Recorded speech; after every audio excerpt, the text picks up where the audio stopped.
Сәлем достар, дәл осы 3 сәттен жөтелді қойдыратын сироп дайындайтын боламыз. Бізге керек осы алма, картошка, жуа. Ешқайсының сыртын ашпаймыз, тек қана тазалап жуып алып, осылай суға қайнатамыз. Менің видеома лайк басуды ұмытып кетпеңіздер, менің YouTube каналыма тіркелуді ұмытып кетпеңіздер. YouTube каналымда пайдалы ақпараттармен бөлісіп жүрмін.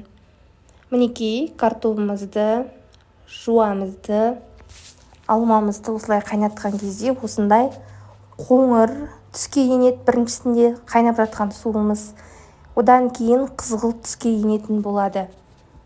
Әбден қайнатамыз, бәрі осылай езіліп кетуі керек. Бұл құрғақ жөтелге көмектеседі және сол сияқты ылғалды жөтелге де көмектеседі. Осылай қайнатып әкеліп, қоңыр сиропқа айналады. Сол сиропты құйып алып, әр сағат сайын осыны бір қасықтан ішіп отырасыздар. Балаға да ішуге болады бұны, үлкен адамға да ішуге болады. Мінекей, ішіндегі картопты, алманы, жуаны алып тастаймыз да, суын сүзіп бөлек дайындаймыз.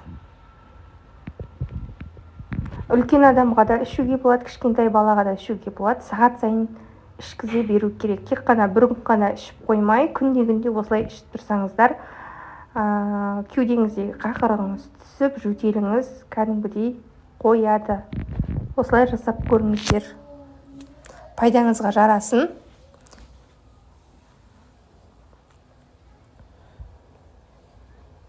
Дәмі ондай жаман болмайды. Дәмі кәдімгідей алманың компоты сияқты болып шығады. Өзіме дәмі ұнады. Осындай болып шығады. Мен сүзіп уже дайындап қойған түрі осындай.